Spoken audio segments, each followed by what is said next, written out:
Hi, Vangie. Hi.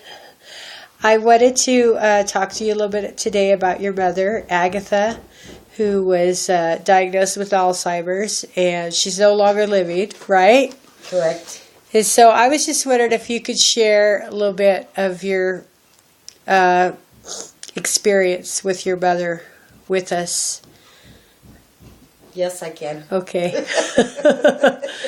All right, well, would you like to start with, how did you feel when you found out she was diagnosed with Alzheimer's? Well,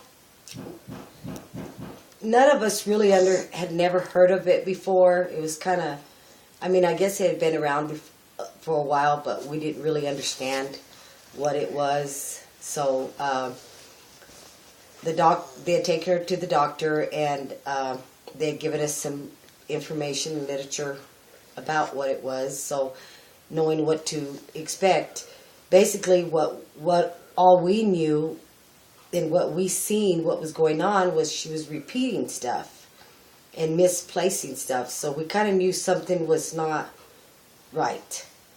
And of course that was kind of basically dementia is how it starts, I guess, where they kind of start repeating stuff and forgetting stuff, and we all do that, but with my mom it was different because she tended to do that quite a bit more than a normal person would at her age.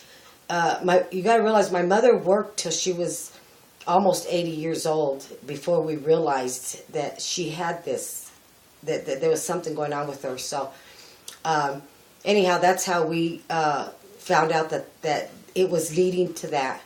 And there was we were not given no time frame on the, what would you call it, the deterioration of her mind.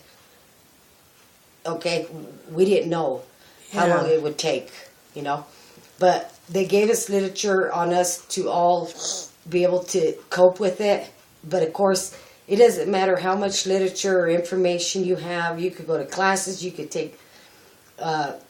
you can go to meetings. It doesn't matter how much information you get or how much you're taught. Every family member is going to take it differently. Some, like my oldest brother, he was very stressful with it. He would come over here every day to give her medication when it came to the fact where he had to take it from her because she would overtake it or didn't remember to take it. Okay, the same with food. It came to the point where she was say that she hadn't eaten, and yet he had just fed her. So their minds become where they forget to eat, and sometimes they overeat. So during that time, anytime a family member's around that, they forget. Okay, it stresses them out, and everybody takes it different. So anyhow, we all did it. We all took it different. We were all able to. Some of us were able to handle it better than others. There was one period that we decided to take our mom to Oklahoma and live with us for a while. We wanted it to be a permanent thing, but during the time that she was with us, it was very hard. We seen things that we had never seen a side of her.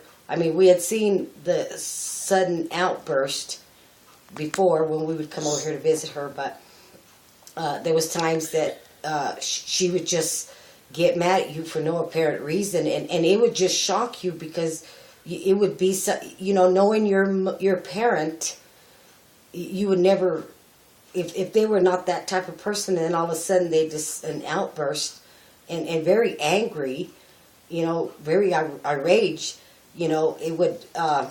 it would just kind of blow you away. It just kind of put you in a spot because you just and shock you because you weren't expecting that. But so she had a lot of behaviors with the Alzheimer's that you, in her 80 years of life, you'd never seen her act that way. Right. Wow. So, it shocked us almost the entire time that she had the Alzheimer's, and it was for almost 6 years that she had it. I believe, because I believe it was, I think she was in the nursing home almost 5 years, and during the whole time she it was that outburst that she would suddenly have the anger, accuse you of stealing stuff or misplacing stuff. Or there was times that I would come over here and visit my mother, and I would take out pictures, and I would say, Mom, let's look at pictures, okay? Well, my mother had a son when I was 9 that passed away, and she would break down tearfully and just sob nonstop. But when I would take a picture of my dad that she was married to for 40 years and show it to her, she would say, I have no idea who that man is. I've never. And I was like, Mom, that was Dad. You were married to him. And she would have no idea who that man was. And the whole 5 or 6 years that she was in nursing home, she didn't know who he was the entire time, the rest of her life. But she did say at the end of her life, she died September 12, 2011, that she would say that I'm waiting on Epi to come and pick me up because he's going to take me home. He's going to take me home. But that's the only time other than that. But besides that, another thing that I noticed in Oklahoma when she was staying with us is a lot of times she liked to take baths. And so I would put her in the bathtub, which was, she would help her to get out. But there was a couple incidents that they suddenly forget how to use their muscles. They have they forget how to do all that stuff. Suddenly.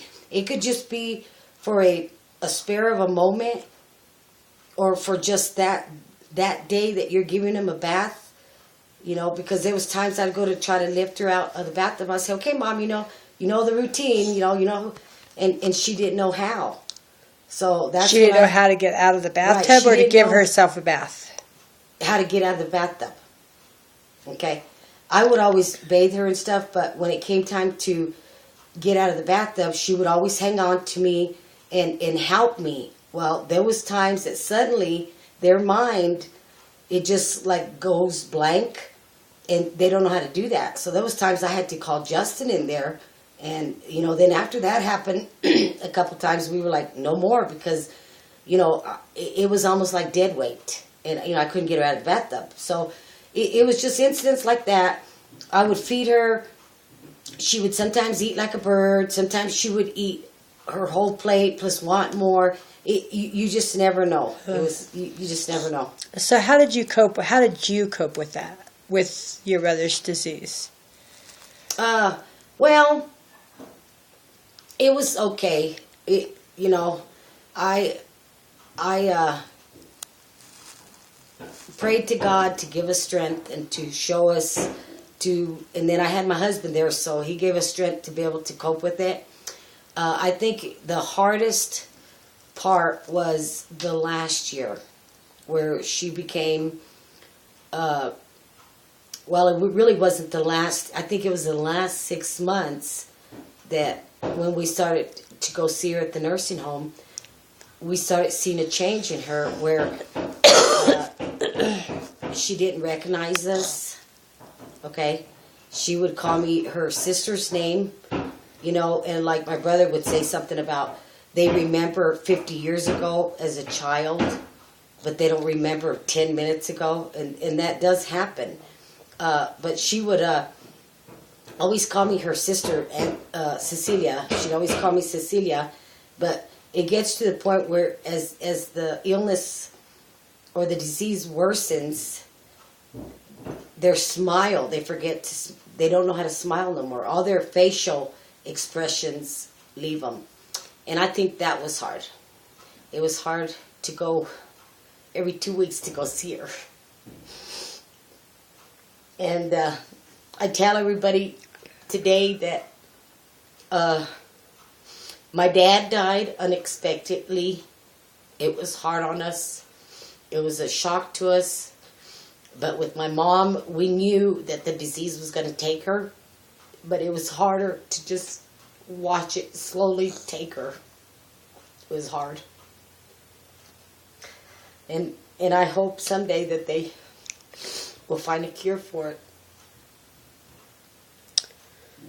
Well, I really can't imagine how difficult that must have been, and I really appreciate you sharing with us. And I know that there really is millions of people out there right now that are dealing with the same thing, and so I hope they do too. And I really appreciate you sharing with us today. And this is what we're going to be talking about: is how this is what my interest is how are we coping with this disease that has has no cure at this point. So and one other thing is, if anybody can or has the extra funding or anything, they should donate to research for any kind, whether it's diabetes or Alzheimer's or any cancer.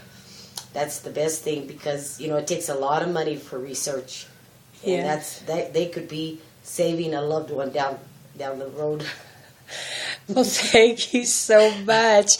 Yes, I can see you out there on the campaign trail right now to get research money. Yeah. So I really appreciate you sharing and being vulnerable with us today, Vangie. So thank you.